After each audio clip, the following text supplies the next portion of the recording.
Tafita amin'izay ihany koa nefa amin'ny fifanana iny dia nosokafana tamin'ny fomba ofisialy tetsy amin'ny kanja ivelany tetsy Mahamasina tamin'ny ity faramiana andro ity ihany koa ilay fifananana karakarain'ny komitiny basketball eny fotony izany fifananana anomenany anarana hoe Afro Basket Tour antsika malagasy 7-20 Lalao 9 tanterana tetsy amin'ny kanja Mahamasina ivelany anio alahady somary sabotsy no nentin'ny komity basket eny fotony nanokatra tamin'ny pomba ofisialy netsika karakarain'izy ireo natsoina hoe Afro Basket Tour antsika malagasy 7-20. Ny andro sabotsy no niditra tamin'ny andro voalohany ny faninanana nitohizana tamin'ny andro faharoa zany ny alahady.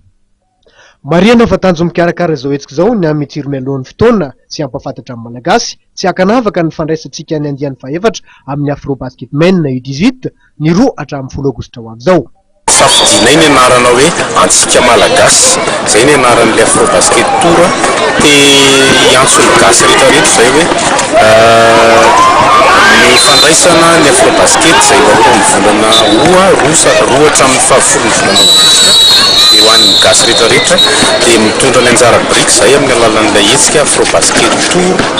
manentana ny malagasy rehetrarehetra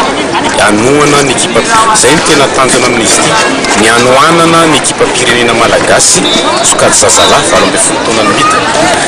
amin'ny volana Aogositra zany tena fotoana lehibe dia miezaka mampafantatra ny zay hetsika goavan'izay zay amin'ny alalan'ny Afro Basket Tour antsika malagasy. Sokajy taona 4 moa ny fanenana amin'ity taona ity dia ny U16 zazalahy, U22 zazalahy, senior zazavavy ary ny vétéran lehilahy. Itoy ka hiditra amin'ny andro fahatelo ny Afro Basket Tour antsika malagasy 7-20 ny sabotsy avy izao ka nikanjana andray soro sy akanjo indray no andray ny lalao rehetra.